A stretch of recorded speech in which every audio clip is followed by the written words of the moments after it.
Hello दोस्तों, अमन academy में आपका स्वागत है, अभिनंदन है। एनसीईआरटी क्लास 6 का जो है ये हमारा पार्ट 3 है। और यहाँ हम पार्ट 3 यानी अध्याय 3 तंतु से वस्त्र तक रेशे के बारे में संपूर्ण अध्ययन करेंगे। तो ये हमारा आज जो है पार्ट 3 है, तंतु से वस्त्र तक। तंतु से वस्त्र तक इसके बारे में हम पूरी तरीके से अध्ययन करेंगे। तंतु से वस्त्र तक यानी जो हमारा वस्त्र बनता है वो छोटे छोटे तंतुओं से मिलकर बना होता है। आइए इसके बारे में हम विस्तृत अध्ययन करते हैं। पहली और बूझों ने अपने स्कूल में आयोजित की गई विज्ञान प्रश्नोत्तरी प्रतियोगिता में प्रथम पुरस्कार जीता। वे दोनों अत्यधिक उत्तेजित थे और उन्होंने प्राप्त हुई पुरस्कार राशि से अपने माता पिता के लिए वस्त्र खरीदने का निश्चय किया। वे कपड़े की दुकान पर वस्त्र सामग्री की विस्तृत विविधता देखकर उलझन में फंस गए। दुकानदार ने उन्हें यह समझाया कि कुछ कपड़े तथा वस्त्र सूती होते हैं। कुछ कपड़े तथा वस्त्र कैसे होते हैं? सूती होते हैं। कैसे होते हैं? सूती होते हैं। और कुछ संश्लेषित होते हैं। संश्लेषित यानी कृत्रिम रेशे होते हैं। कुछ कैसे होते हैं? कृत्रिम रेशे होते हैं। कुछ रेशे सूती होते हैं और कुछ रेशे हमारे कैसे होते हैं? संश्लेषित रेशे होते हैं। उसके पास ऊनी मफलर शाल भी थे। दुकान में बहुत सी रेशमी साड़ियाँ भी थी। पहली और बूझो अत्यधिक उत्तेजित दिखाई दे रहे थे। उन्होंने इन विभिन्न कपड़ों को स्पर्श किया और उनके बारे में जानकारी प्राप्त की। अंत में उन्होंने एक ऊनी मफलर और एक सूती साड़ी खरीदी। कपड़े की दुकान का भ्रमण करने के पश्चात पहली और बूझों ने अपने आसपास में विभिन्न प्रकार के वस्त्रों को ध्यान से देखना आरंभ कर दिया। उन्होंने देखा कि बेडशीट, बिस्तर पर बिछाने की चादर, यहाँ पर दुकान है, ये कपड़े की दुकान है, यहाँ पर आप कपड़े की दुकान देख सकते हो, ये कपड़े की दुकान है।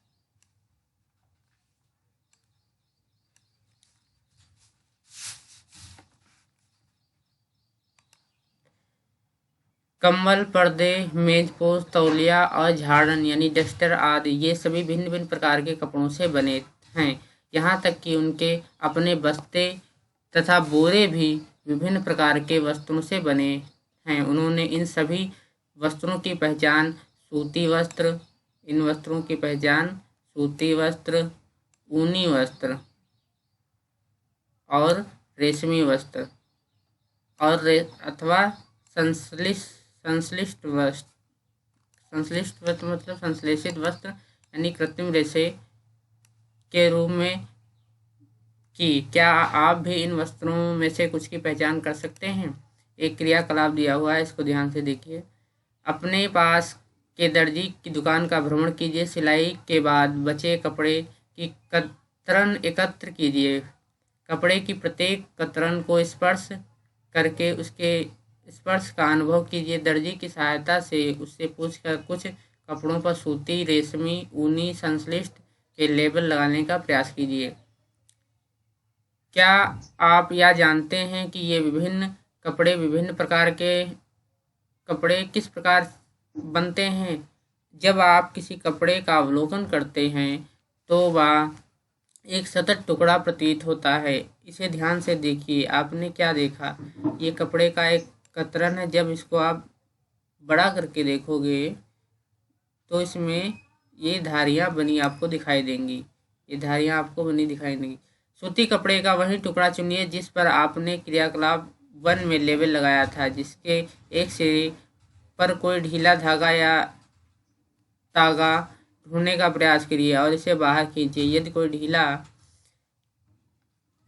तागा दिखाई न दे तो पिन अथवा सुई की सहायता से आप एक तागा धीरे धीरे बाहर खींच सकते हैं। हम यह देख सकते हैं कि तागों को एक व्यवस्थित करने पर वस्त्र बना है, ये तागे किससे बने होते हैं? देखा होगा जब ये बहुत सारे धागे हैं, इन तागों को जब व्यवस्थित रूप से एक दूसरे में फंसाया जाता है, एक दूसरे में बुना जाता है, तो ये वस्त्र का रूप धारण कर लेते हैं। यानी धागों से क्या बनते हैं? वस्त्र बनते हैं। अब जो धागा होता है, तंतु होता है, धागे को हम क्या कहते हैं? तंतु। यानी धागा जो होता है वो तंतुओं से मिलकर बना होता है। किसी सूती कपड़े के टुकड़े से कोई तागा बाहर निकालिए, इस तागे के टुकड़े को मेज पर रखिए, इस तागे के टुकड़े के एक सिरे को अपने अंगूठे से दबाइए, तागे से दूसरे सिरे को उसकी लंबाई के अनुदिश चित्र 3.4 में दर्शाए गए अनुसार से अपने नाखून से खरोंचिए। क्या आप इस सिरे पर यह देखते हैं कि धागा पतली लड़ियों में विखंडित हो जाता है? यहाँ पर देखिए, ये क्या है? धागे के पतले तंतुओं को विखंडित करना।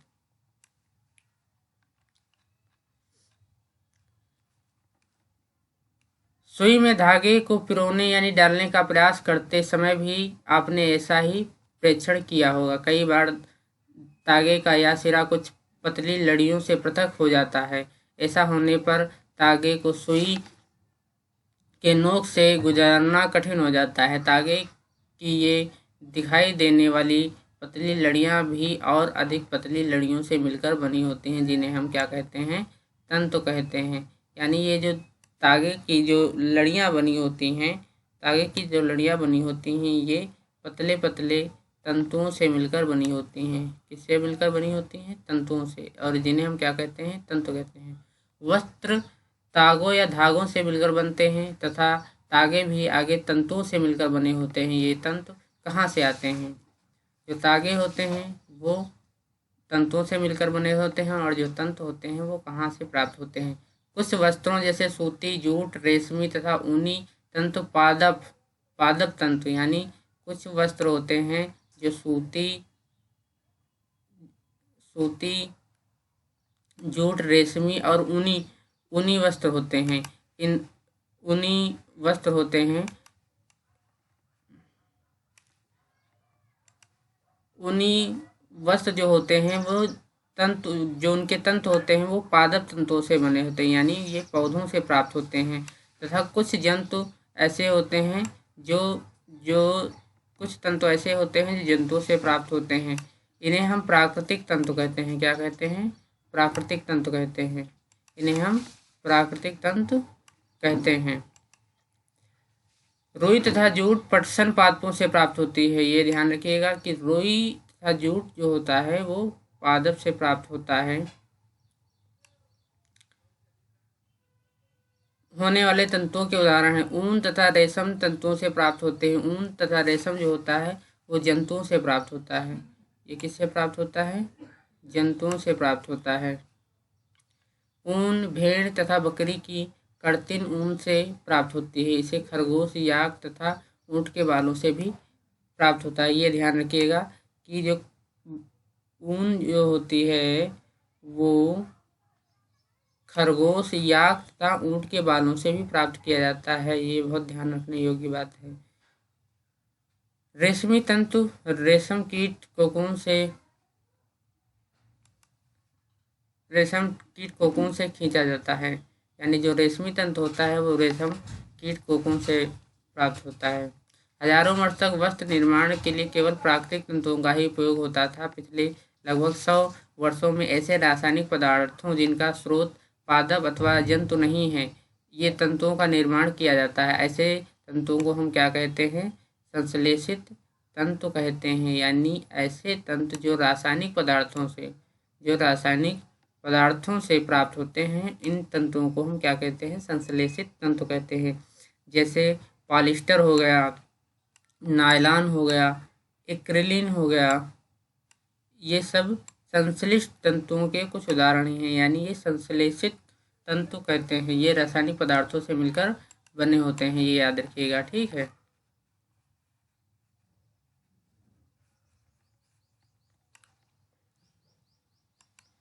यहाँ एक पहेली दी हुई है, इसको पढ़िए।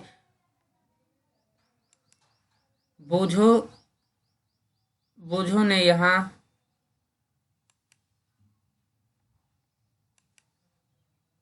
बूझों ने यहाँ दिखाई गई कुछ वस्तुओं को संग्रहालयों में देखा। उन्हें योद्धा पहनते थे।